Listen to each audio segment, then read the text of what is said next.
Annebet van Mameren is an education placement specialist who lives with her American husband and 2 sons in Amsterdam.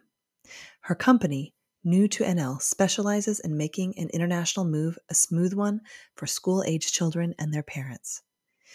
Using her vast knowledge and empathy, she guides parents to the way education works in the Netherlands and loves to orient internationals to her city. Her approach is to center a family's life on the school and neighborhood community instead of the parent's job, and in turn acts as an advocate for the child to have a comfortable transition to a new city, language, and way of life. This model of a neighborhood school is one thing that makes the Netherlands unique, and she helps families to take part in that so they have a more integrated experience while living here. Annebet has been a trusted advisor for thousands of families that have moved to the Netherlands over the past 10 years and has a special place in my own family story as well.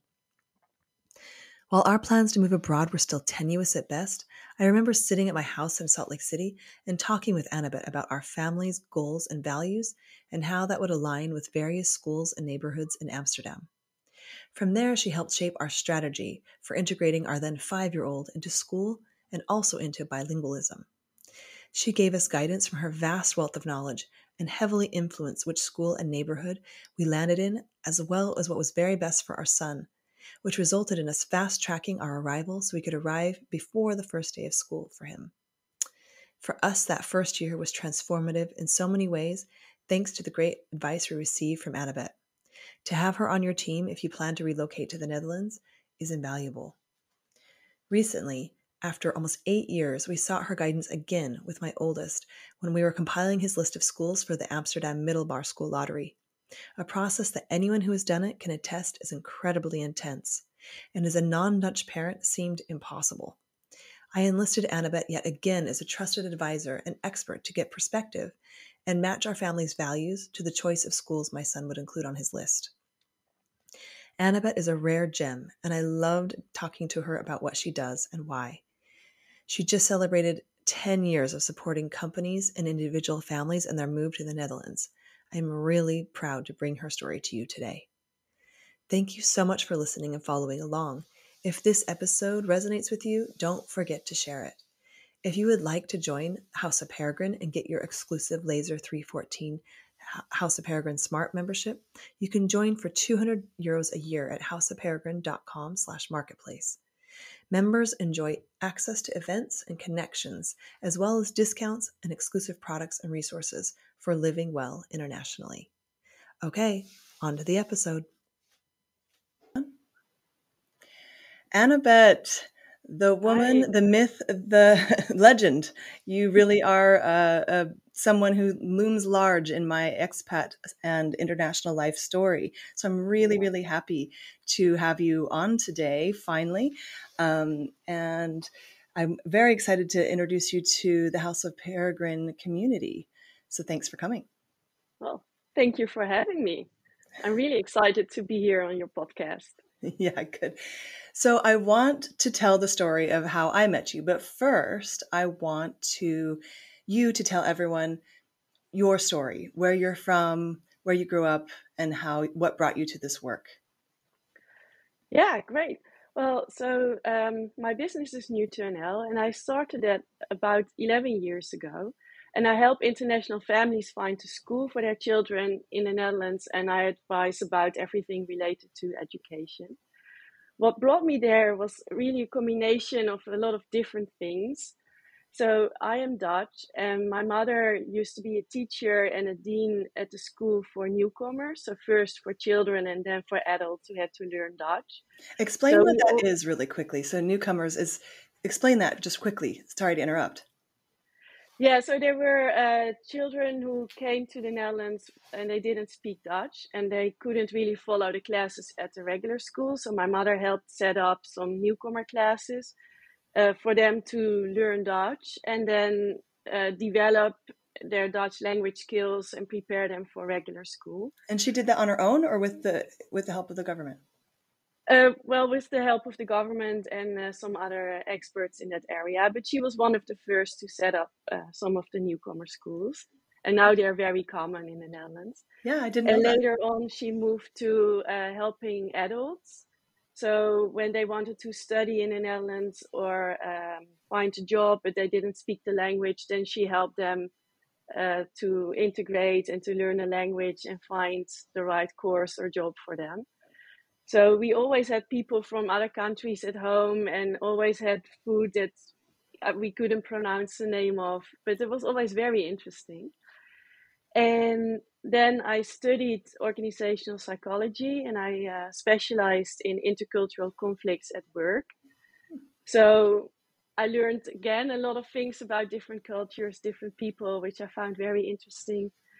And then I did an internship in Italy, and then I experienced a lot of those intercultural conflicts myself. So that was also very interesting. Then I traveled a bit, graduated, and then I moved back to Italy. So actually, I moved there twice. And I still have a lot of friends there. And so I still speak Italian, and I really like it. It's my second home. But at some point, I decided it was better to move back to the Netherlands and find a job here. So first I worked for some international offices, and then I started my own business. And so I wanted to say, so this is what you're doing now is really, it came also through your mother, which is really beautiful. Yeah, that's how it started. And we always talked about education. And when I got children myself, and I had to find a school for my own child, I even found it difficult. And my mother has worked in education, and I am Dutch, and I grew up here, and I went to Dutch schools myself, and still it was difficult.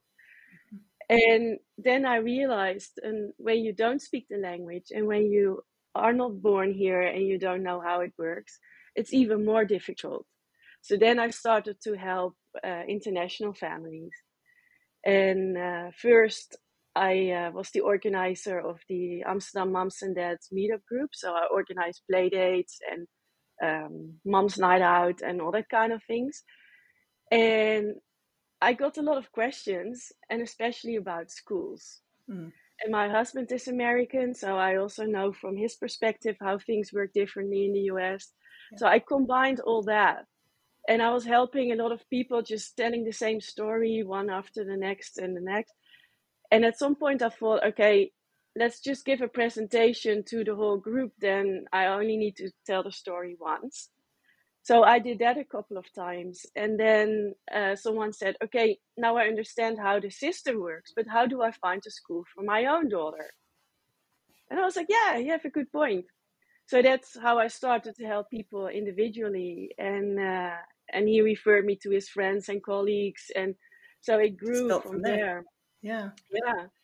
And then at some point, a woman contacted me and she said, yeah, you helped me a few months ago, but I actually work for Netflix and they need help because a lot of their employees, they cannot find schools for their children. So could you come in and talk to us? Oh, sure. So that's how Netflix became my client. And I've helped a lot of their employees find a school. And some relocation agencies, they hire me, so they arrange a lot of other things like housing and bank accounts and all that kind of stuff. But for schools, they send the clients to me. Yeah, it's a very special niche of moving abroad. Yeah, exactly. Yeah, and that is how it grew. So very interesting how that went. I would have never thought when I started my business that it would go like this. So I guess very happy. Yeah, I guess that's what happens when you just follow your instincts and then go word of mouth, which is kind of how the community works internationally. Yeah, true.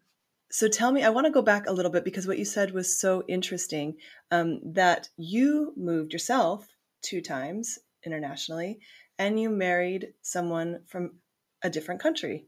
Yeah. So those are also 2 really big things that I think can give you a different perspective than maybe someone who, again, I lived in the same country my entire life until I was 36. So so I think that gives you a different kind of empathy. Yeah.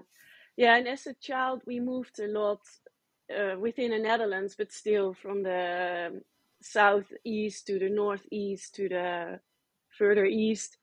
So also as a child, I had to make new friends all the time, get used to a different school and different setup. And they've all different kinds of dialects. So in the beginning, I couldn't even understand the people of my new hometown. And so that was, it was the same country, but as a child, that was a very big challenge for me as well. But in the end, I also learned from that, and I understand really what the clients are going through and what Yeah. their children are experiencing. And That so comes when someone says, "Oh, my child can adopt very quickly, and we just move schools after a year, and then we move again," I'm like, "Nah, maybe that's not the right thing for your child, and just try and keep it stable as much as you can, and don't think that moving schools is very easy for your child." So yeah. Yeah, and I think that that comes through in your work, and I think it makes so much sense because so my story with you, maybe I can share that now, is that we called you before we decided to move. So we called you. You were maybe the first or second person we talked to outside of the immigration IND, and they said, I think I looked you up online or heard you on a podcast, and I talked to you, and you took a very exhaustive, like, you got to know us quite well, like what our goals were, why we were coming, who our kids yeah, were, and that was really comforting because as someone who had never moved internationally before, there were things I hadn't thought of. Also, my child had never been to school before, so those were two big deals. And yeah, I so remember. Yeah, yeah, he was 5, and yeah, in the U.S., 5 is when you go into school, but in the Netherlands, kids had already been in school potentially for a year already. yeah, Um, and so we went through the process with you, and that really helped our decision to move when we did. It affected our timing heavily with your advice because we wanted him to start with his classmates at a school. And so suddenly we were like, oh, maybe we can move. We were kind of taking our time oh no, we have to move in like 2.5 months to be there for the start of school. And I'm really glad we did that because we had a choice and we weren't moving with the company. We were able to take that advice, which actually really helped in the long run for him to feel settled. And then that's we good. went and we ended up going to that school, and I made an entire group of friends of people from around the world, which informed my feeling. And so I think what I want people to take away from this is I think everyone who's done it knows, but anyone who isn't doing it, your kids being happy and you being happy is actually such an important part that we thought, oh, it won't be a big deal. Yeah, very true. Yeah. And And I that's think why a lot companies of sometimes think companies, this too. Do you yeah, see that? yeah, a lot of companies hire me because when the children are not happy, their employees, so the parents of those children, they cannot focus well on their job. They have a lot of other things going on, and they are less productive then. Or when the children are so unhappy, they might decide to go back, and then you lose them. So it's in everyone's benefit to really set up the school beforehand, before the family moves. And and I find it very important to really find the right school. So that's why indeed we have this whole discussion about who you are, what you want, how long you plan on staying in the Netherlands, what your budget for education is, what your wishes are. So it really comes all together. And then I try and find the best school, and I explain a lot of things about the school so that for them it's also clear, yeah, what parents are coming and what the children are going to do. And In some cases, you're also their first look into how different maybe Dutch culture is, especially in Amsterdam, especially with these neighborhood schools. Where you go to school is not every school isn't the same. And so they're true. all very independent. And that was something that was new to me. How do you explain that to your clients? Yeah, that is very true what you're saying. So most schools in the Netherlands are neighborhood schools, and but it's not like that you have to go to the closest school close to your house, because in a lot of countries that is the case, but here it's not. There are many different types of schools. So there's, for example, Montessori, Dalton, Waldorf. There are some schools that are based on a religion, although most of them are not really religious anymore.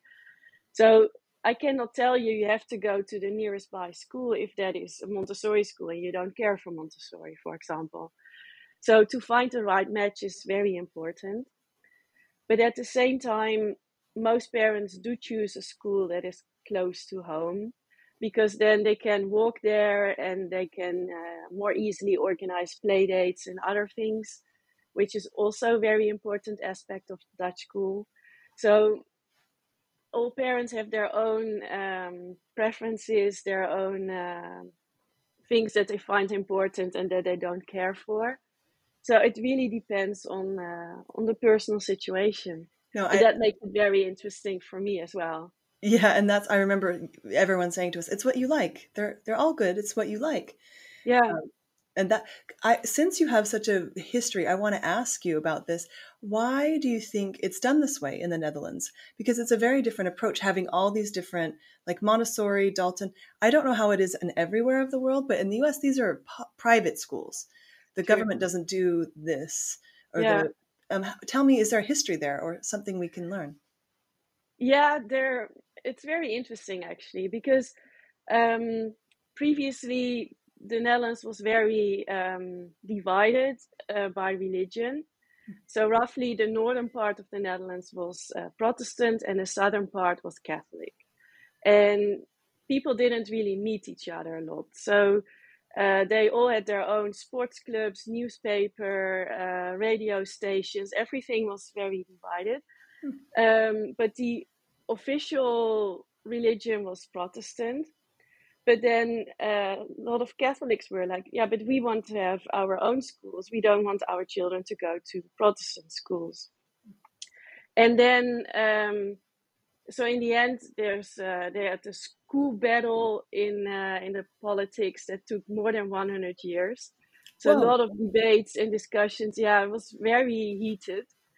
And in the end, it was decided that all schools get the same funding, and and everyone basically can start their own school. Of course, there has to be inspection and everything, but if you have a solid plan and you can find enough students, then you can start your own school. And so first it was based on religion, but then some parents were like, yeah, we don't want any religion in the school, so they started neutral schools. Shall wait for the ambulance pass by. Can you No, hear it? I can't hear it. No. Oh, okay, good.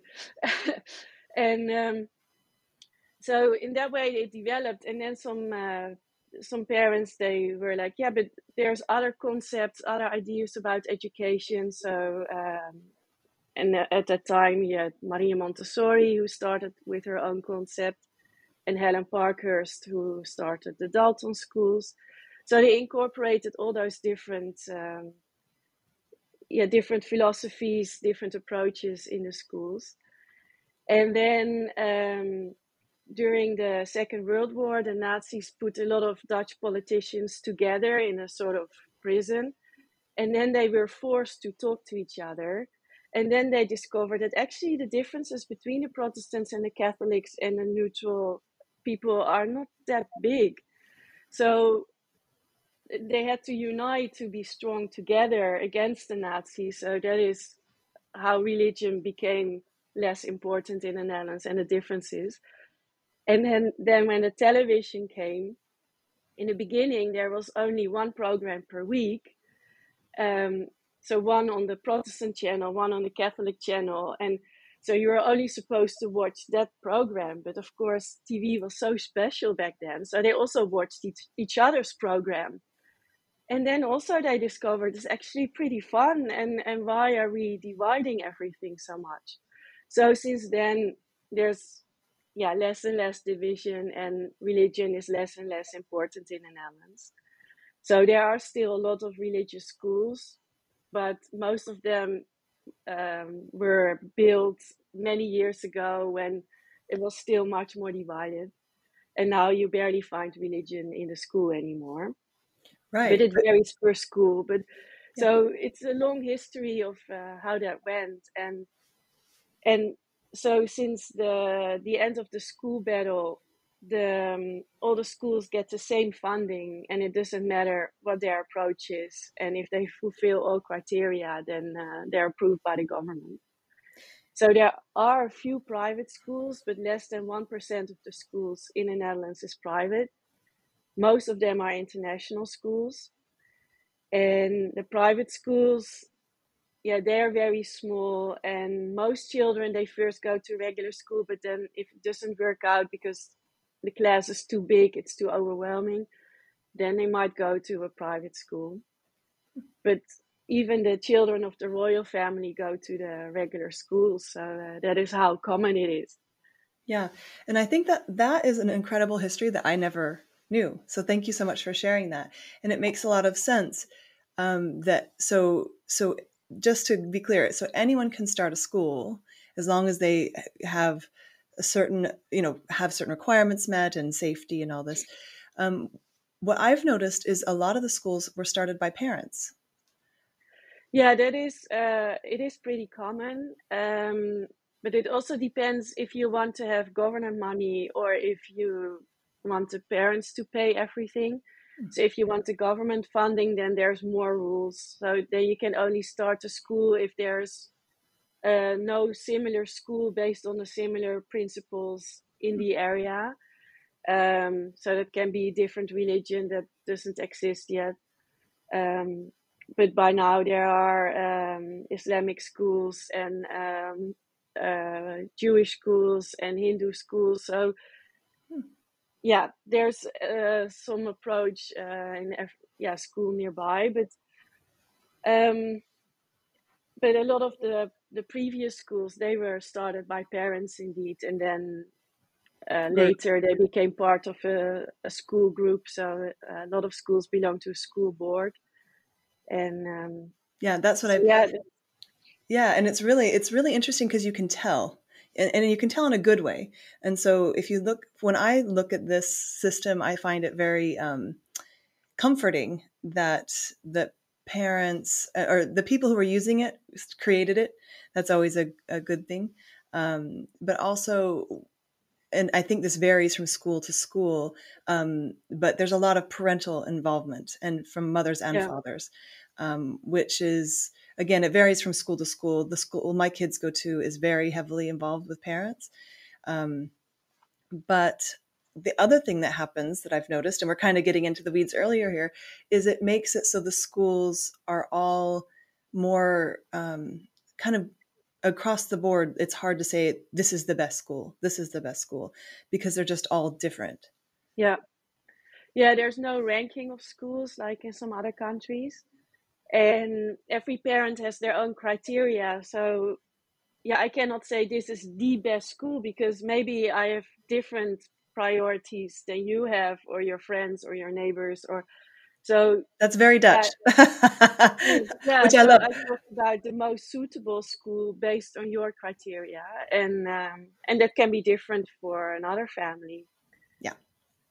I remember saying when we first were moving here, which is the best neighborhood? And everyone would say, it just depends on what you like. And I'm like, Yeah, surely all neighborhoods can't be good. And then I moved here. I'm like, oh, and it's the same with schools. I mean, some have, better scores or whatever, but it really varies year to year as well. yeah, yeah, true. Yeah. And it also depends on the population, and so yeah, where you feel comfortable. And if there is a lot of parents who don't speak Dutch at home, then yeah, the children have to learn Dutch in school. So maybe they have lower results in the end, but maybe the added value of the school is much higher compared to a school where there's only Dutch parents who went to university, who help their children a lot, to maybe arrange homework support and other things. Yeah, is that the merit of the school then? Or so it's Yeah. very hard to say. And It's a more holistic approach of looking. It's a community-based way of looking at yeah, the school, true. Yeah, because the parents are part of the ecosystem, especially when you're an yeah, international person. And if yeah, you move here with very your true. partner, say you're a stay-at-home mom or stay-at-home dad when you arrive to the Netherlands, that becomes your first friends. Yeah, yeah, true. And it also depends on the school. So in Amsterdam, there's more than of almost 180 different nationalities, and the Dutch are the biggest minority. So a lot of schools have many families from other countries, or where at least one parent is not Dutch. But some schools are a bit more Dutch than others. So that is definitely something to check out beforehand. And what do you, And and when you, if they don't come through you, Annabet, what, you can't go to a school and say, so is this a Dutch school? What well, is the you could language ask. to use? Is population of international students or? Now you could ask, so do you have more international families, and how would that work if we don't speak Dutch at home? Are you used to that? And maybe a school has very high results, but if they have no experience with children who speak multiple languages, who don't speak Dutch at home, when they don't know how to communicate with the parents, then probably you will not really feel very comfortable there, and you will not have much connection with the other parents. So that is very important to ask. And indeed, you don't ask, are you a very Dutch school, but just, so yeah, what is your experience with international parents? How would we communicate with the teacher? And we want to be involved, but we don't really understand Dutch. So what can we do instead? And so just ask them and see what they say. And if they're very resistant, then maybe it's not the right school for you. So Yeah, better and to find it out in advance.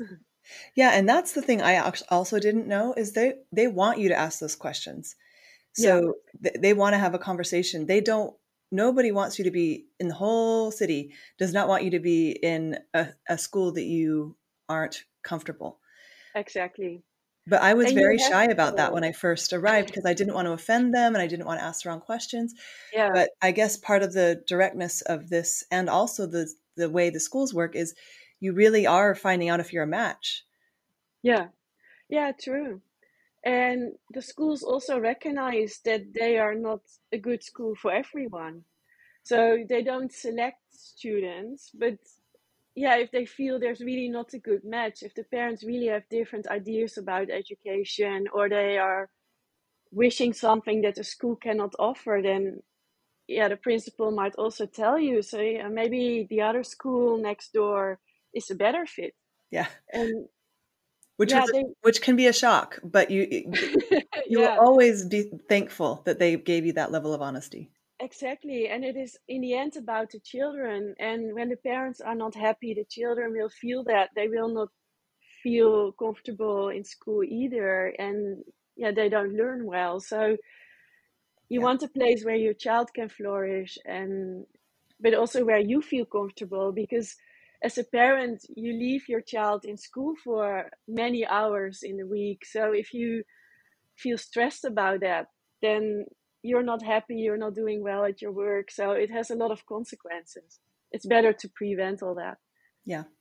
And speaking of that, so I what I've noticed, and you can tell me your experience. We got really into the weeds here, Annabet. So I want to go back in a minute and talk about your services, but I want to. I'm quizzing you now because you're so wise. Um, what I've noticed I've learned after living here almost 9 years is that Dutch children get they're very their opinions are very highly held from a very early age, which I love now. But it's very hard to understand when you first arrive, Mhm. that children can talk to adults, their opinions, but also the way children are able to work out their own problems between each other. So I have the story when I first arrived that somebody, like my 5-year-old, was punched in the face, and I was shocked. I can imagine, yeah. Yeah, because, but what this is cultural, right? And that nothing's wrong or right. But I want you to explain, from your point of view, how you explain to your clients this point of view that children can work on their own problems, they can stand up for themselves, and that's a life skill.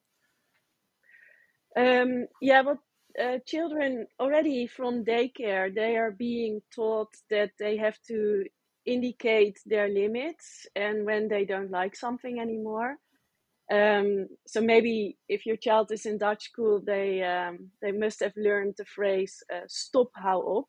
So that means stop. This is my limit. Um, I don't like it anymore. And first they have to say that. So if something happens that they don't like, they have to say stop, hou op. And already children from age 2, they learn how to say that. And sometimes that is enough. Some children who are punching or are hurting another child, when the other child says stop, I hope they realize, okay, I did something wrong. So then it's good, it stops there. But then if it still continues, then the child should go to the teacher. So it's not that they have to solve everything themselves. But when they go to the teacher to complain about what has happened, the teacher will first ask, did you say something yourself? Have you indicated that you don't like this? And so that is step one. And then if indeed the child has said, stop, hou up, and it still continued, then the teacher will step in and try and solve it. But they will also talk with the child who bullied or who did something wrong. So why did you do that? And the other child doesn't like it. And how would you feel? So to make them understand why they shouldn't do those things.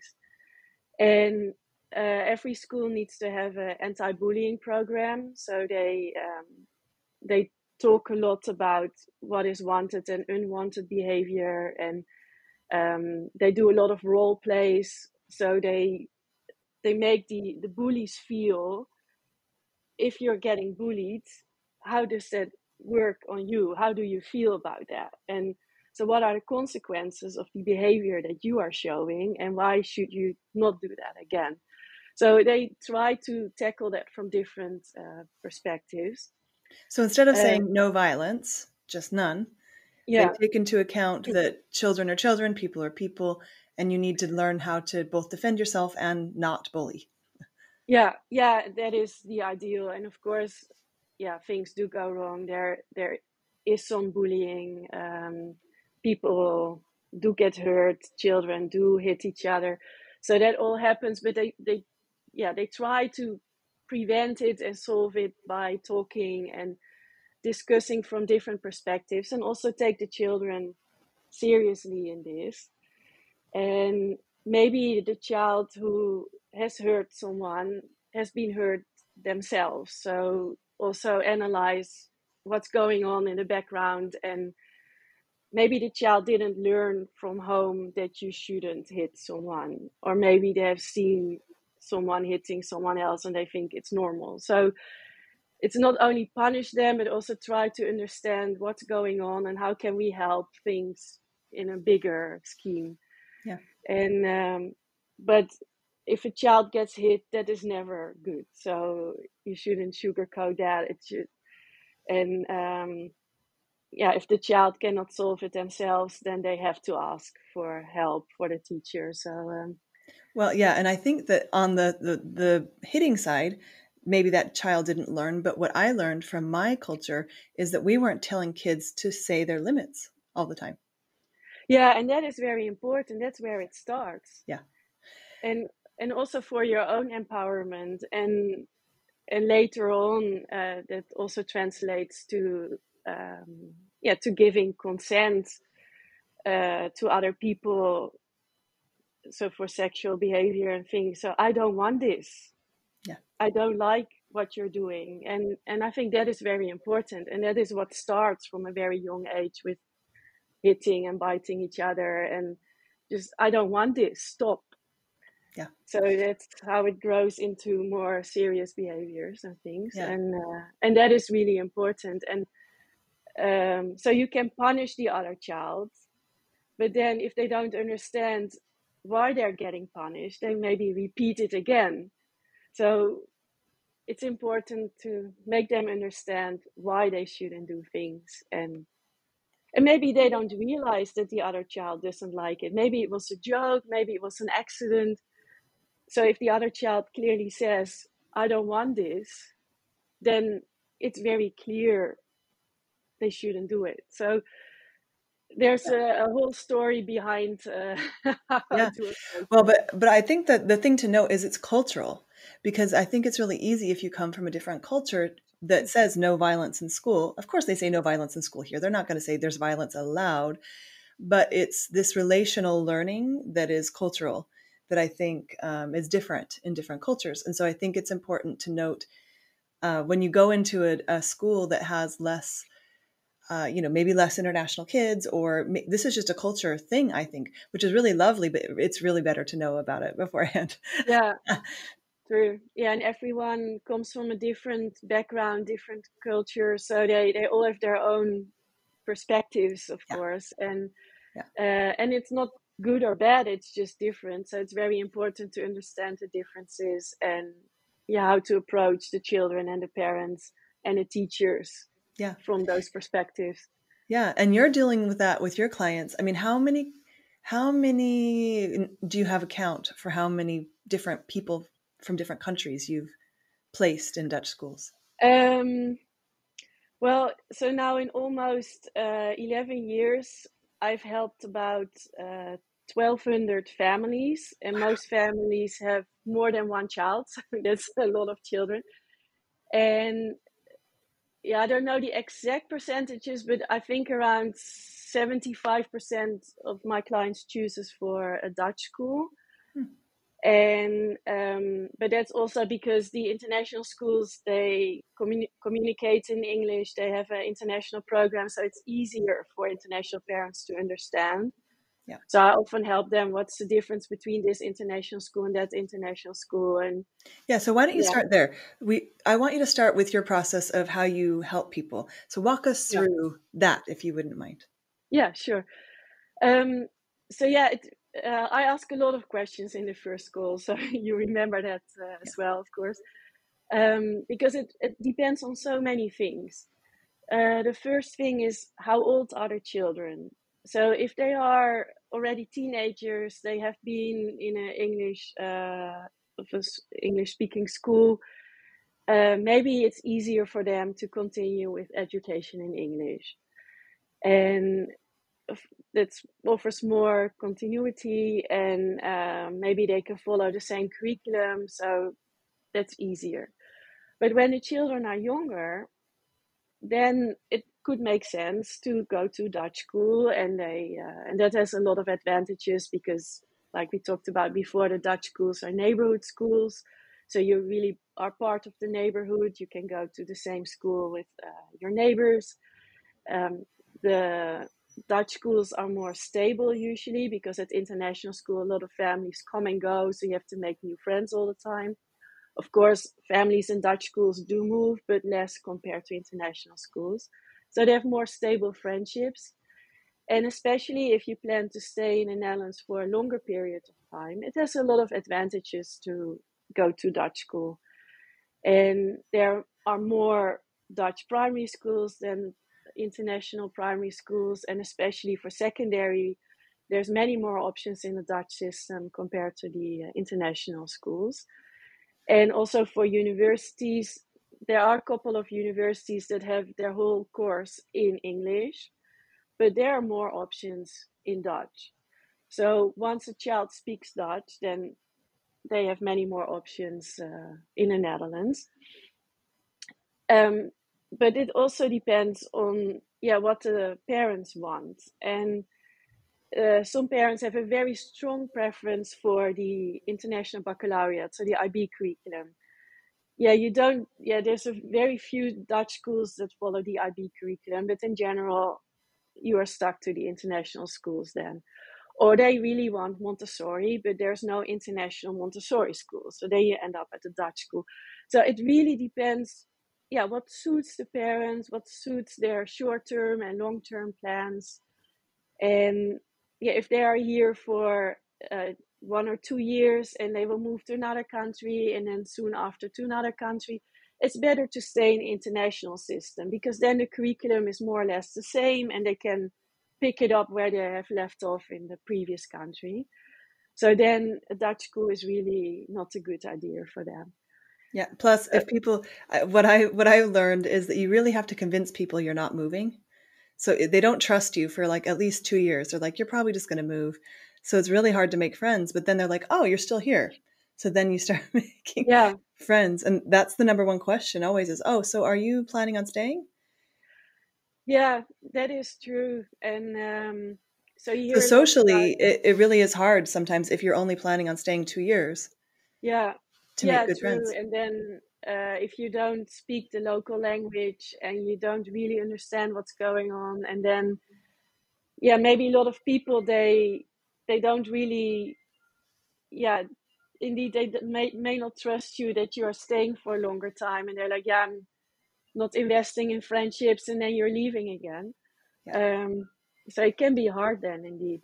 And when you go to international school, then that's much more normal because all families are international. They're all moving a lot around the globe. So then parents understand each other better and they form friendships more quickly, and they Do you know think maybe that's this a will skill? last forever. Yeah. Do you think that's a skill or a perspective? So when you're living internationally or when you're moving quite often, you know how to make the kind of friends you need very quickly, and you kind of have an agreement that this won't be forever, Yeah. but we will need each other. Yeah. And then maybe, you don't like each other really a lot, but it's very handy to know someone to do things together, to socialize, but then for different reasons. And I think, of course, that's not true for all people, but in general, Dutch people, they want to have more long lasting, stable friendships that they can really trust each other, really depend on each other for long periods of time. And then you don't really become friends with someone who's maybe here for just a few years, who you don't really like. And especially if you already have many friends, then why become friends with this new person? Yeah. That can be difficult when you're new here. And so it's a good idea indeed to tell people that you are here for the long term, and that you really like to be in the Netherlands, that you try your best to understand what's going on, try to learn some Dutch, although most people do speak English, but they appreciate it when you speak some Dutch. No, what And we call it the Uber rule now, where if about 5 years, if you say you've been here 5 years, like Uber drivers will not, they just start shaming you. They're like, you should learn the language. But it's touche. I totally agree, but it's just there's a turn where it's like, oh, you've been here 5 years, and the parents at school are the same. They just are like, yeah, you should learn this by now. This is not, we're not coddling you anymore. so in the beginning they understand when Yeah, you have just moved from another country that you don't speak Dutch overnight, but when you yeah, have been here for a longer time, then you should at least try. Or yeah. so I've also met some parents, and they're like, oh yeah, no, I didn't read the newsletter from school because I don't speak Dutch. And I'm like, yeah, but you put your child in Dutch school, you have been here for 3 years. It's not a valid argument anymore that you don't know what's going on, that your child forgot to bring something because you didn't read the newsletter because you don't speak Dutch. Yeah. So that's not the right attitude. And then maybe international school is a better fit. So it's a bit give and take, And and that's what there's a lot of you're determining when you first talk to someone, right? Is their yeah, openness to learn the language, their, what they are really trying to get out of this time in the Netherlands, and you really yeah, have to. true. Yeah, yeah. What do you want? How do you see yourself? And there's no good or bad option. It really depends on what the parents like and want, and their budget as well, of course, because the international schools, they're much more expensive. It's very unique in the Netherlands that the government subsidizes some international schools. So they are around 5,000, 7,000 euros per year. And then there are some private international schools, and their fees are about 18,000, 20,000, and more per year per child. So that really adds up if you have multiple children. Right. And the Dutch schools, they're practically free. They ask for parental contribution, which is voluntarily. So that does make a big difference. But it shouldn't be the only reason to pick a school. So I've had some clients that said, yeah, we are only going to stay for 1 year, but we cannot afford international school. So our child has to learn Dutch. Oh, But, but then I think, yeah, but when they're already 6 or older, they have to go to this newcomer class we were talking about earlier. It takes about a year to really become fluent in Dutch. And then you're moving again. So you shouldn't do that to your child. I really feel sorry then. So I always take the side of the child, what I think is best for them. Yeah. Which I think you might be the only one, because the employer is Mm. kind of looking out if they're moving with an employee, if they're moving their person from another country, they're looking out for the employee. Maybe they're looking out for their family. And then the parent who's going to be dealing with the school needs also someone helping them to make that Yeah. good decision for themselves. And so I think that's what makes what you're doing really special, is that you turn into the voice of the child and the parents, Yeah. and really advocate for their experience.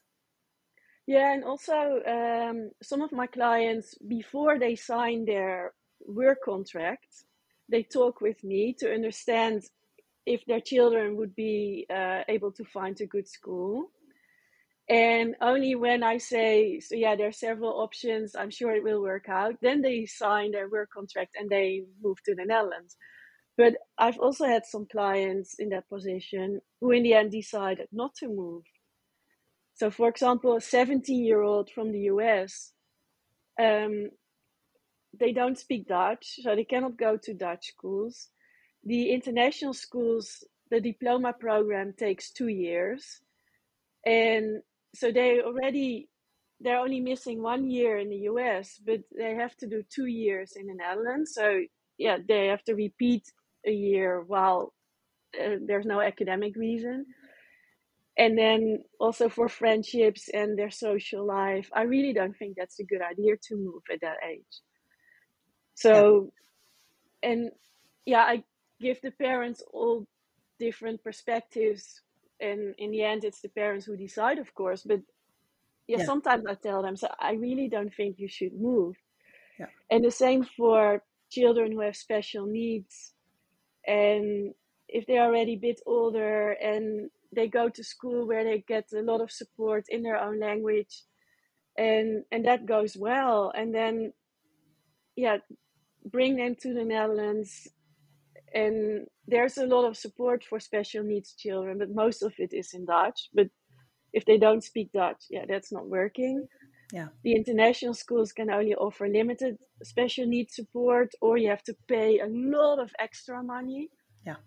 So, is that a good idea to move and or Yeah. a child with severe dyslexia and then bring them to a country with a different language that they have to learn with all their issues, or a child who has autism and then bring them in a completely different environment? Yeah. I don't think that's a good idea. Sometimes parents have no choice. I understand that. But if they're really hesitating, is it a good idea or not? I'm like, probably not. Yeah. Yeah. And so you have all this wisdom, you share with them, you give them your perspective. You're like an advisor. I feel like you end up being an advisor in your move. Yeah. So you have anything your employer provides, housing, whatever. But I think what, if anyone's considering a move abroad should know, is if you have children, Annebet is the advisor you need, for this part of your life. And so that, I know, I want you to tell people kind of what you offer, which I really think is important, just because it's not something you know about until you need to know about it. And True.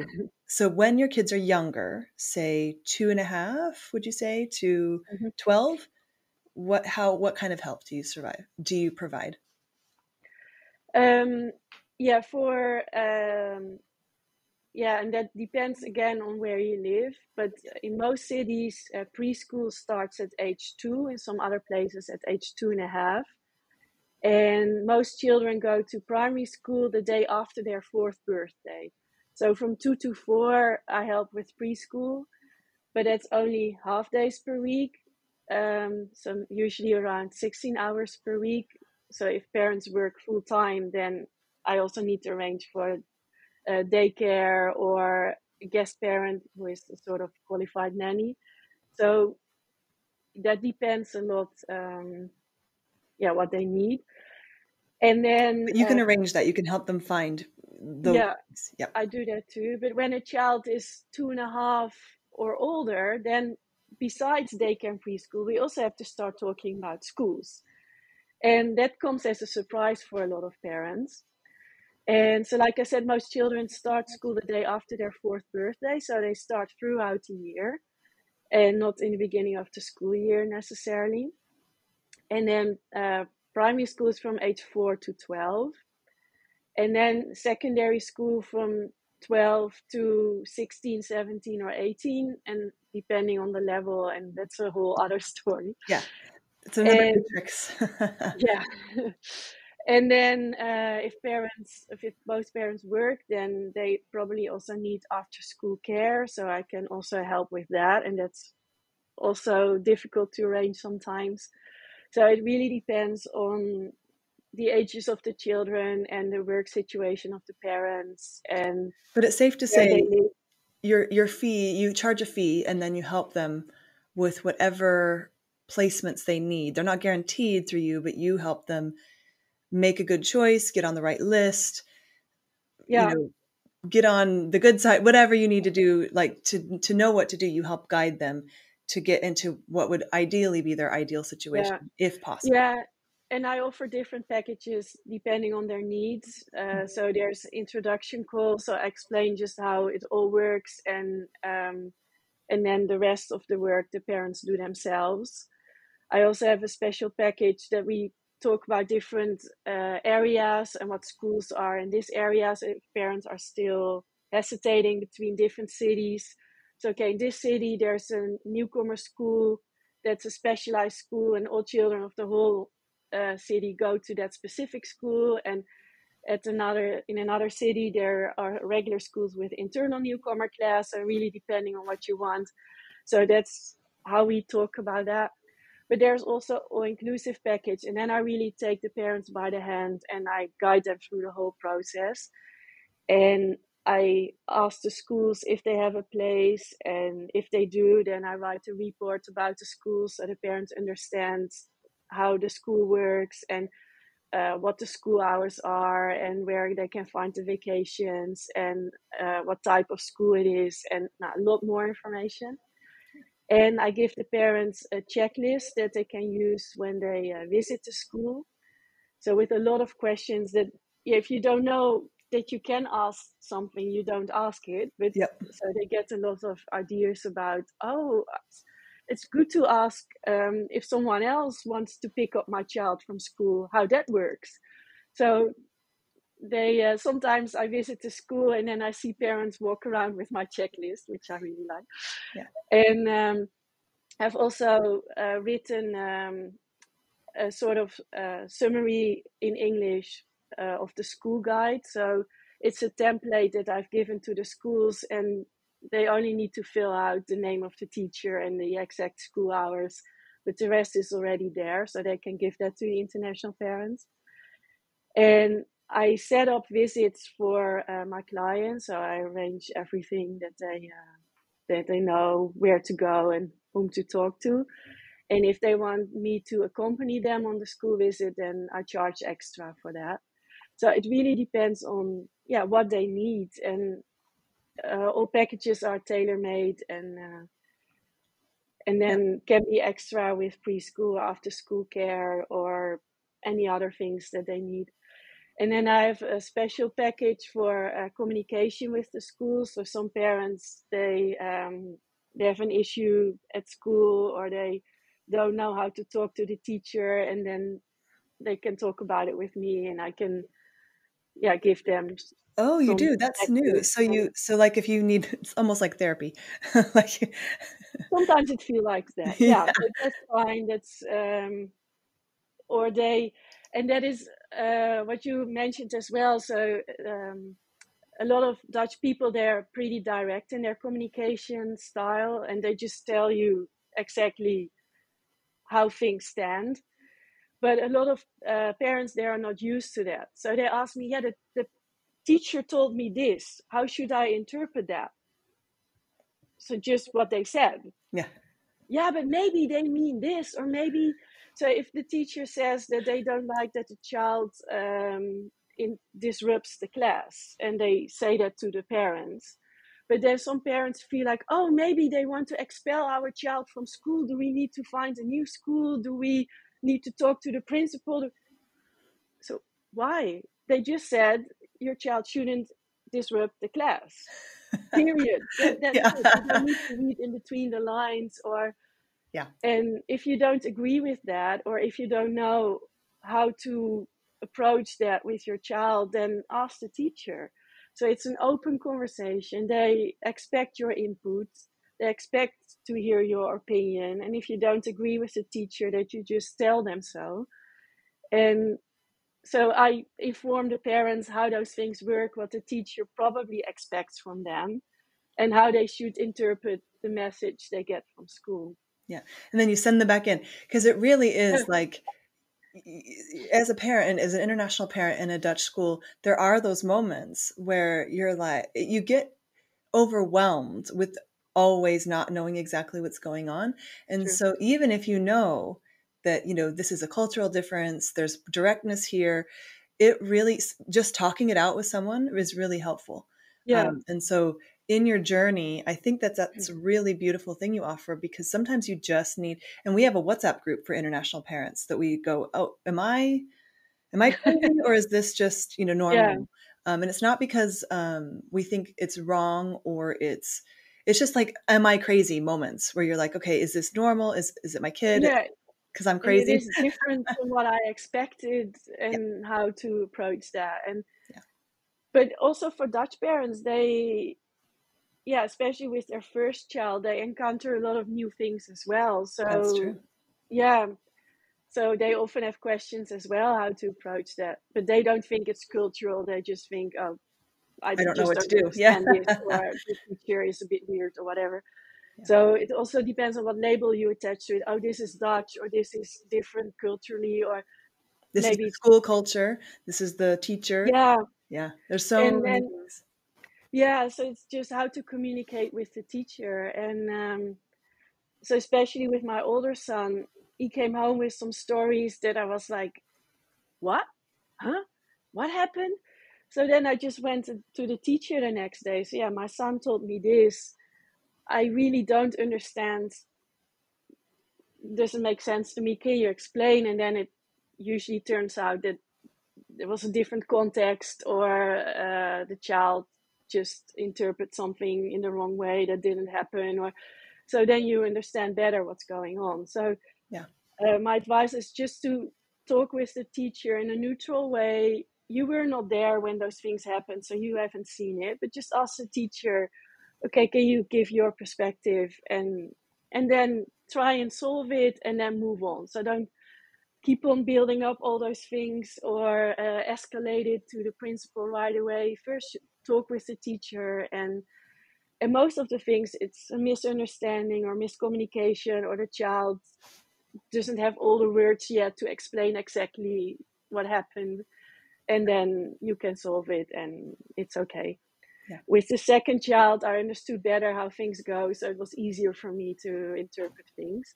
Yeah. But that is something you have to go through as a parent, and it's also part of growing up as a child, but also as a parent, you are still learning a lot of new things as well. Yeah. Yeah.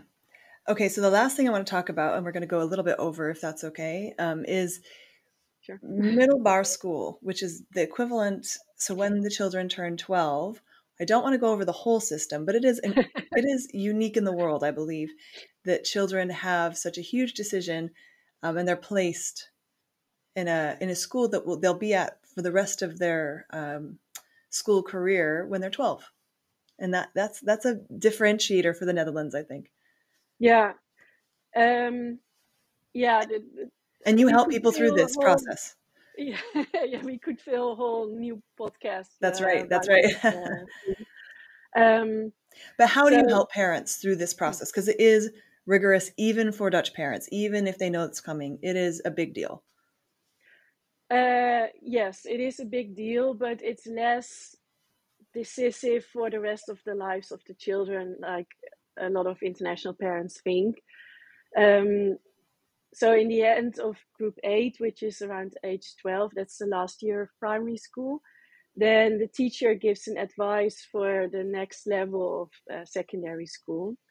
There's basically 3 levels, but yeah, some more to that, but let's keep it to 3 levels to make it easier. and the teacher looks at the whole child. So they look at the test results from group 6 onwards, so not before that. But they also look at the child's motivation, ambitions, intelligence, study skills, eagerness to learn, interest. So the whole package, so to speak. And then they give pre-advice, what we call. And then the children take a test. Previously, that was called the end test, but from this year, it's called transition test. And then if the test results are higher, then the teachers advise the child can go to a higher level of secondary school. And if the test results are lower, then the teacher's advice stays. So this test is only like a second opinion. Yeah. And I know when my oldest just went through this process, and I would say our entire family went through this process with all the school tours. And it really is, all the schools are so different, but I reached out to you, 9 years later. So at the beginning of our journey as international people, and now again with this transition, we came to you with our list, and you really helped us. We sat with a session with you, and we really were able to reflect on what we need, what we want, that was really valuable. Yeah, and then Amsterdam is very difficult because there is a lot of schools, and some schools, they are always oversubscribed, and other schools, they always have enough places. And for this reason, there is a lottery, and depending on the level, you need to write down 4, 6, or 12 schools in order of your preference. Yeah. And that is a lot. And it's very hard to talk about preference if you arrive at school number 8 or lower. But this is what they have to do to offer guarantee of placement. So you get at least one of those 12 schools. It's a whole process, but it's very Amsterdam specific. So when I try and explain this to my friends in other cities or in the countryside, they're like, lottery? What? Mm-hmm.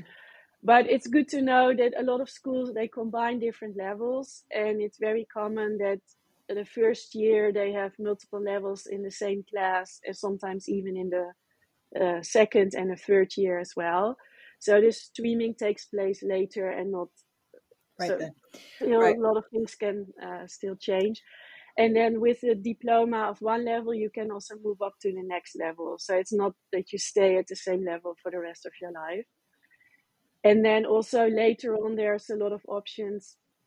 So in the Netherlands, we make a distinction between research university and university of applied sciences, which in a lot of other countries is just called university. Yeah. So that is also confusing. So you don't need to have the highest level of secondary school in order to go to good university. So there's so many things to consider, and it is difficult. It's especially if you come from a different system and you have different experiences, it can be very overwhelming. But I think that the striking thing that I noticed, and again,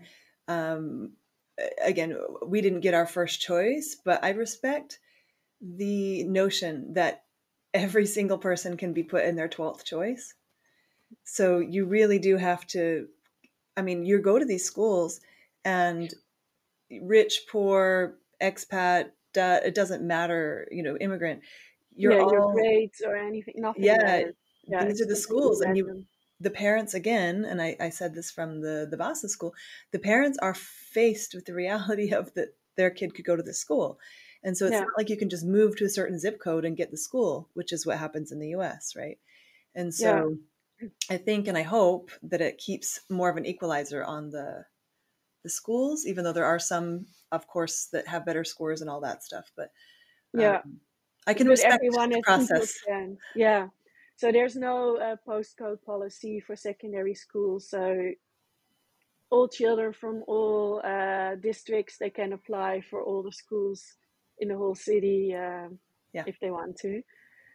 And then again, in secondary schools, there's also a lot of different types. So based on the philosophy and religion, or some schools have a stronger focus on art or languages or sports, or technical subjects, or so they all have the same basic curriculum and the same exams and the same diploma, but then they can do a lot of things in their own way and offer different stuff on top of the basics. So it does make a lot of difference which school you pick. Yeah, and then you hope, of course, that you will arrive at your first choice, but unfortunately, that's not always the case for everyone. Yeah. The algorithm is written in such a way that everyone has placement guarantee and that they get into one of the higher schools on the list. So for most children, they are lucky. So it's about 95% in the top 5. But some children get school number 11 or 12, and that's very sad. That's really difficult. But it can happen to anyone. So it's not based on anything personal or related to your family or culture or whatever. It's just random. Yeah. But very bad luck. Yeah. But it keeps, well, I guess even being through the process and not getting our first choice, I can still respect the system because it keeps some sort of sanity. True. Yeah. And not everyone can go to the same school. And maybe I'm just an Amsterdammer now. Like maybe I just understand it now. Have I arrived at some new level of Zen because I can not get my first choice and still be like, well, but I respect the system. Yeah. Well, I think that's a very healthy way to approach things, and you really cannot influence it. So yeah. No, it's great. Well, and I think that what is really lovely is that our story, like my story with New to NL and Annebet, is that every kind of inflection point you've been kind of with us, which I think is really beautiful. And I think that you're providing something that changes people's lives. And so I think that that's why I wanted to bring you on. I think everyone I know in the international community has some sort of experience with you. So you're beloved. But also I think there's something very there's a calling in you that makes this something that's really important to you. And so that brings something very special to the work you're doing and the community at large. I really like it. And I'm really happy when I find a school for the children and then I meet the parents years later and they still go to the same school and they really feel at home here and they are all happy. And I really, really, really like that. And I'm very happy, especially for the children, that it went so well. Yeah. And I think that some of my clients I've become very good friends with, and we see each other a lot. We go on vacation together, and we met them as a service provider and client, and then we still hang out. So I really enjoy that. Yeah, that's really cool. And I think I was just going to joke that maybe it's your fault that Amsterdam is full of internationals. Well, I'm kidding, of course. More interesting. I really like it. So if I can contribute to that, I'm very happy. You're bringing the world to you. You live in Amsterdam and you're bringing the world to you. No. Yeah. It is a lot. There are a lot of internationals in Amsterdam. But I think it's lovely. So thank you for everything you do. And thank you for all this information. And if people want to reach you, and you have a ton of resources on your website about webinars and stuff, how is it best to reach you?